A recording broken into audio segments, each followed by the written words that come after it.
আসসালামু আলাইকুম ওয়া রাহমাতুল্লাহি ওয়া বারাকাতুহু। সম্মানিত ইমানদার, দিনদার, মুত্তাকি, পরেজগার ভাইরা, আশা করব আপনারা সকলে ভালো আছেন। আসুন আজকের ভিডিওতে আমরা গুরুত্বপূর্ণ বিষয় নিয়ে এসেছি। আজকের ভিডিওতে আমরা জানব আল্লাহ তাবারাক ওয়া তাআলা বান্দাদের নিকটবর্তী কখন হন, অর্থাৎ আল্লাহ তাআলা বান্দাদের খুব কাছে কখন থাকে।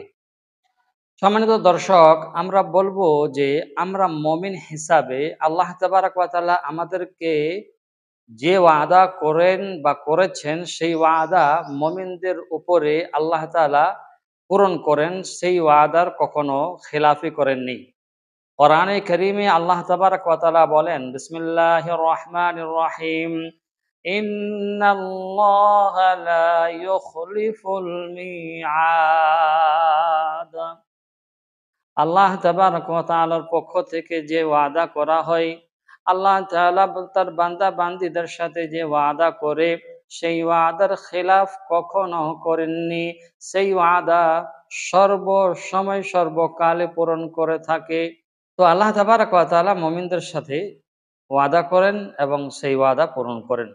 এবং আল্লাহ তাআলা কোরআন কারীমে আবার বলেছেন, বিসমিল্লাহির রহমানির রহিম, ইন্নাল্লাহা আশতারা মিনাল মুমিনিনা আনফুসাহুম ওয়া আমওয়ালাহুম বিআন্না লাহুমুল জান্নাহ।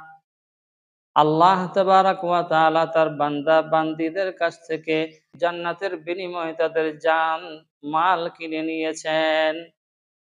তো আল্লাহ তাবারাক ওয়া তাআলা সর্বদাই বান্দাদের সাথে বান্দীদের সাথে থাকেন। এখন কথা হচ্ছে, কখন আল্লাহ তাআলা বান্দাদের নিকটবর্তী হন আপনি কি করে জানবেন? কোরআনে কারীমে আল্লাহ তাআলা বলেন, ওয়া ইযা সাআলাকা ইবাদি আন্নী ফাইন্নী করিব। হে বান্দা বান্দীরা, তোমরা যখন চাও আমার কাছে, তোমরা যখন চাও আমার কাছে, আমি তোমাদের কাছেই থাকি। হাদিসের মধ্যে আসছে যে আল্লাহ তাবারক ওয়া তাআলা মুমিন বান্দা বান্দীদের, এই যে এখানে একটা রোগ আছে, শাহরগ যাকে বলে, এর থেকেও বেশি কাছে থাকেন। আর এখান থেকে বোঝা যাচ্ছে যে আল্লাহ তাবারক ওয়া তাআলা সর্বদা বান্দা বান্দীদের নিকটে থাকে। ওয়া ইযা সাআলাকা ইবাদি আন্নী ফাইন্নী করিব উজিবু দাওয়াতাদ দাঈ ইযা দান। তোমরা যে দোয়া করো, সেই দোয়ায় আমি সাড়া দেই তোমাদের। তো আল্লাহ তাবারাক ওয়া তাআলা যেহেতু বলছেন যে আমি তোমাদের শাহরগের কাছে, তার থেকেও কাছে।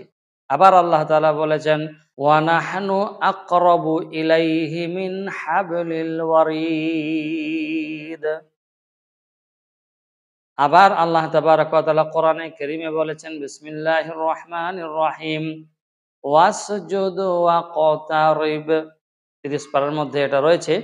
এখান থেকে বোঝা যাচ্ছে যে আল্লাহ তাবারাক ওয়া তাআলা সবথেকে নিকটতম থাকেন কখন? যখন বান্দা বান্দি সাজদার মধ্যে থাকে। এবং হাদিস থেকেও পাওয়া যাচ্ছে, বান্দা বান্দি যখন সাজদার মধ্যে থাকে, আল্লাহ তাআলা তখন তার নিকটবর্তী থাকেন এবং সেই তখন তাকে কাসরাতুদ দুআ, অর্থাৎ দোয়া বেশি বেশি চাইতে বলেছেন, যাতে করে সেই নিকটবর্তী সময় যখন আল্লাহ তাআলার কাছে থাকেন, তখন বান্দা বান্দীদের দোয়া আল্লাহ তাবারক ওয়া তাআলা কবুল করবেন। তো সম্মানিত দর্শক, আমরা জানতে পারলাম, বুঝতে পারলাম যে আল্লাহ তাবারক ওয়া তাআলা কখন থাকেন। তবে আমাকে মুমিন হতে হবে। নবী আলাইহিস সালাতু ওয়াস সালাম বললেন, আল মুসলিম মান সালিমাল মুসলিমুনা বিলিসানিহি ওয়া ইয়াদিহি। মুমিন ব্যক্তি সে যে যার দ্বারা, যার হাত দ্বারা, যার জবান দ্বারা কোনো মুমিন কষ্ট পায় না। তাহলে আমাদেরকে মুমিন হতে হবে। তাহলে তো আল্লাহ তাবারক ওয়া তাআলা আমাদের কাছে নৈকট্যে আসবেন আর আমরা আল্লাহর নৈকট্যে যেতে পারবো। বুঝতে পারছেন? আশা রাখবো ভালো থাকবেন। আসসালামু আলাইকুম ওয়া রাহমাতুল্লাহি ওয়া বারাকাতুহু।